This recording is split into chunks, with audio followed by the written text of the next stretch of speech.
Zafar Xolov, tibbiyot fanlari nomzodi, bolalar ortopediyasi bo'limi shifokori. Olib borayotgan yo'nalishi umurtqa deformatsiyalarini korreksiya qilish. Amalga oshirgan jarrohlik amaliyoti 5000 dan ortiq.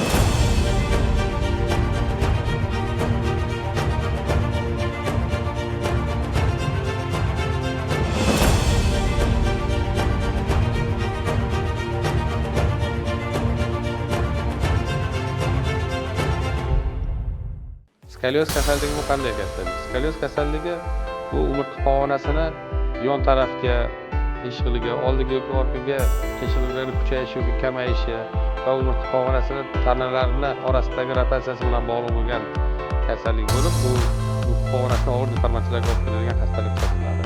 Bu skolioz kasalligini erta aniqlashga asosiy belgilardan biri, agar bolalar yelkalarni ikki xil holatda ushlayotganligini bilsangiz yoki bel burchaklarining ikki xillik holatini biladigan bo'lsangiz, unda zudlik bilan shifokorga murojaat qilib tibbiy ko'rikdan o'tishingiz to'g'ri keladi. Va endi qiyshiqlikni oson aniqlash yana bir usullardan biri hisoblanib, bu erta aniqlash usullaridan biri bolani echiltirgan holatda oldiga engashtirib ko'rilganda o'sha bukurliklarni endi boshlanish vaqtlarida aniqlashga imkoniyatini beradi. Demak, skolioz kasalligi o'zi nima? Skolioz kasalligi orttirilgan yoki idiopatik skolioz kasalligi buni sababi to'liq noma'lum va butun dunyoda uchraydi. Bolalar o'rtasida 3 va 1000 ta bolaga 5 va 7 gacha bo'lgan bolalarda shunaqa kasallik uchrashi mumkin. Dunyo statistikasi bo'yicha va ko'proq o'g'il bolalarga nisbatan qiz bolalarda ko'proq uchraydi va bu kasallik rivojlanib boruvchi, kuchayib boruvchi kasallik hisoblanadi. Agar uni erta bosqichlarda aniqlanmaydigan bo'lsa, demak bu keyingi bosqichlarga, to'g'ri 3-4 darajalarga o'tib ketish ehtimoli bo'ladi. Demak, skolioz kasalligining belgilari. Bolani yelkasining ikki xil holatda turishi, biri past, biri baland turishi. Ikkinchisi bu belini uchburchagini ikki xil holatda bo'lishi va uchinchisi eng asosiy tez aniqlashi mumkin bo'lgan belgilardan bittasi bolani yechiltirgan holatda oldinga engashtirilganda o'sha pog'onasini yon taraflarining ikki xilligi, ya'ni o'sha bukurlikning belgilari, alomatlari bo'lishi mumkin. Buni Adams testi deb aytiladi va bu o'sha erta aniqlashning eng asosiy belgilaridan biri hisoblanadi.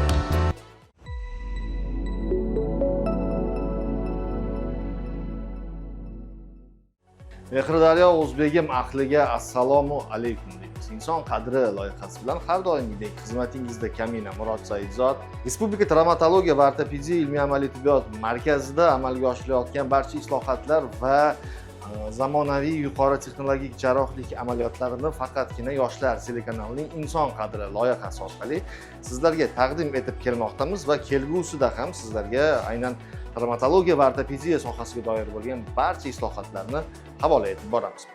Respublika Travmatologiya va ortopediya ilmiy-amaliy tibbiyot markazi juda ham ko'plab xorijiy yetakchi klinikalar bilan hamkorlikda faoliyat yuritadi va ushbu hamkorliklarda faoliyat yuritish uchun mazkur markazda ko'plab klinikalar bilan memorandum shartnomalari tuzilgan. Aynan Inson qadri loyihasi doirasida bugun mana shunday bir hamkorlikni sizga havola etamiz. Albatta, Rossiya Federatsiyasining Turner nomidagi bolalar milliy ortopediyasi direktori Sergey Valentinich Vissarionov bilan hamkorlikdagi jarrohlik amaliyotlarini sizlarga Inson qadri loyihasi orqali bundan avval ham juda ham ko'plab havola etib kelganmiz. Aynan Rossiya Federatsiyasining Sankt-Peterburg shahrida joylashgan Turner nomidagi bolalar milliy travmatologiya va ortopediya markazining direktori Sergey Valentinich Vissarionov hamda Respublika Travmatologiya va ortopediya ilmiy-amaliy tibbiyot markazining yetuk mutaxassisi travmatolog ortoped Zafar Xolovlarning hamkorlikdagi jarrohlik amaliyoti bugun aynan markazda bo'lib o'tmoqda. Ushbu jarrohlik amaliyotining murakkabligi tug'ma skolioz bilan kasallangan 4 yoshlik qizaloq. Ushbu 4 yoshlik qizaloqda murakkab jarrohlik amaliyoti aynan bugun hamkorlikda amalga oshiriladi.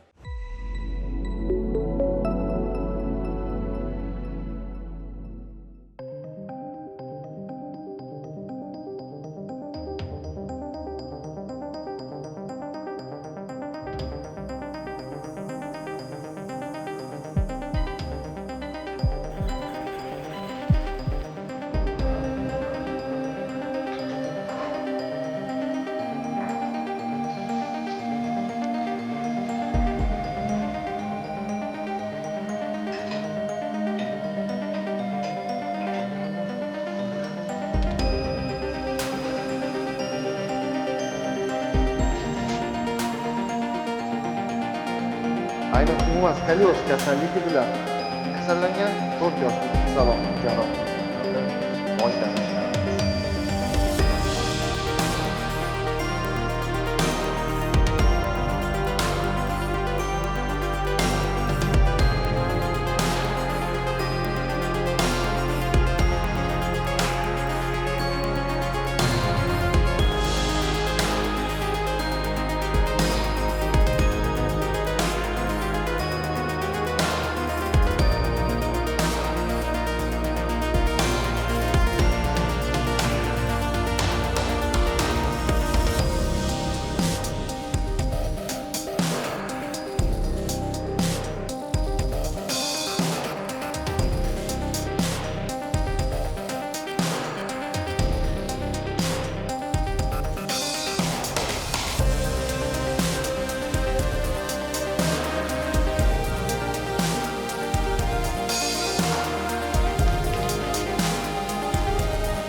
Hozirgi paytda 4 yoshli qizaloqdagi murakkab jarrohlik amaliyoti davom etmoqda. Mazkur jarrohlik amaliyoti yana deyarli 3 yoki 4 soat davom etadi. Eslatib o'tamiz, mazkur jarrohlik amaliyoti Rossiya Federatsiyasidan kelgan mutaxassislar bilan birgalikda amalga oshirilmoqda. Mana shunday bir hayajonli daqiqalar davom etadi. Demak, Respublika travmatologiya va ortopediya ilmiy amaliy tibbiyot markazi hamda Rossiya Federatsiyasidan kelgan mutaxassislar ishtirokidagi mazkur jarrohlik amaliyoti biz aminmizki juda ham muvaffaqiyatli amalga oshiriladi va qizaloq tez fursatlarda onasining bag'riga qaytadi.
bo'lsa, demak umurtqa pog'onasining deformatsiyalarini bu skoliyoz kasalligini aytiladi. Skoliyoz kasalligini ikki xil ko'rinishini ko'radi. Skoliozlar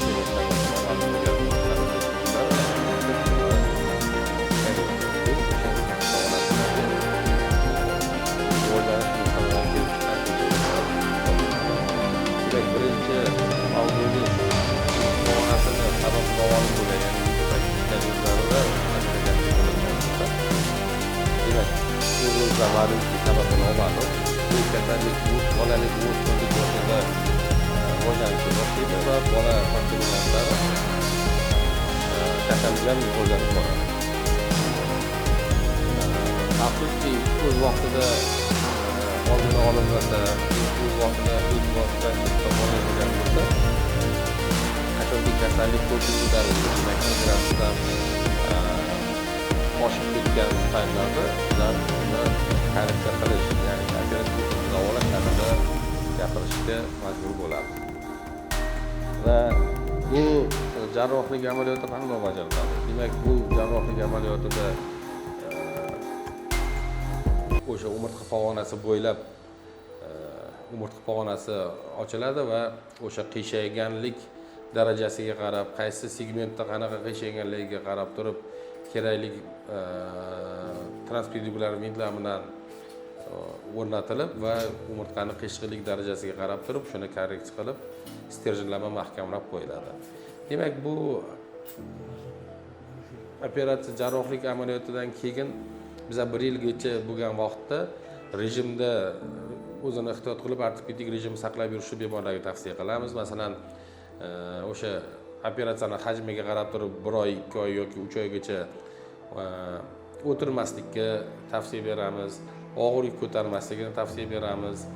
Yoki ma'lum vaqtgacha bolalarni uy ta'limida o'qitishi, demak maktabga bormasligiga tavsiya qilamiz va 1 yillardan keyingina bizlar to'liq ya'ni o'sha oldingi holatda nagruska demak yuklamalarga yurishga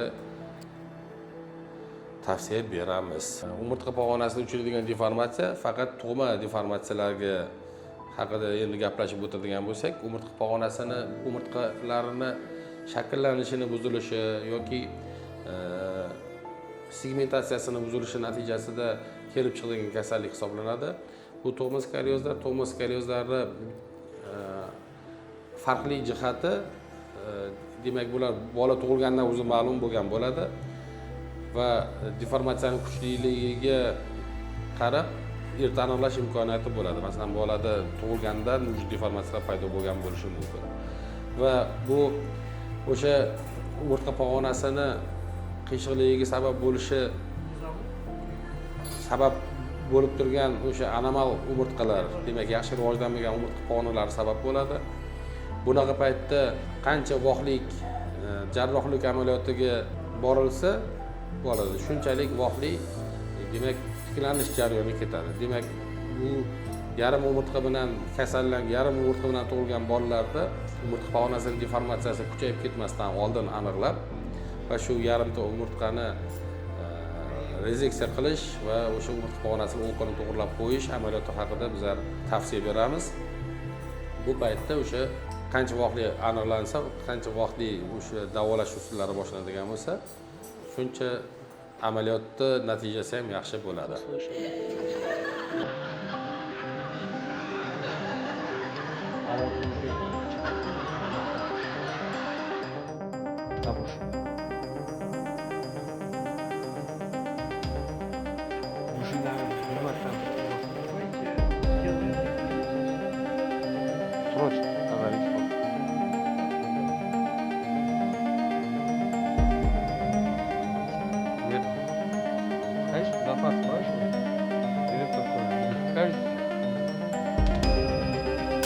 А я не выжил.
ребенок 3 лет с врожденной деформацией позвоночника в поясничном отделе. Hozirda 3 yoshlik qizaloqda tug'ma skolyoz kasalligining murakkab operatsiyasi Respublika travmatologiya va ortopediya tibbiyot markazida Rossiya Federatsiyasining Turner nomidagi bolalar milliy ortopediyasi shifokorlari bilan hamkorlikda o'tkazilmoqda. Mazkur amaliyot o'ta murakkab bo'lib, bemorning umurtqa pog'onasidagi anomal ortiqcha suyak olib tashlanadi. Hozirda umurtqa pog'onasining tug'ma qiyshaygan holati to'liq to'g'rilanadi. Bunday amaliyotlarni o'zbek travmatolog va ortopedlari bilan hamkorlikda tez amalga oshiramiz. Bu jarrohlik amaliyotining bizdan yanada mas'uliyat talab qilishining sababi bemorimiz juda ham yosh, 4 yoshga hali to'lmagan. Shifokorlardan chuqur bilim va malaka talab etadi. Jarrohlik amaliyoti 2 bosqichda amalga oshirilmoqda. Shuning uchun ko'p vaqt talab etiladi.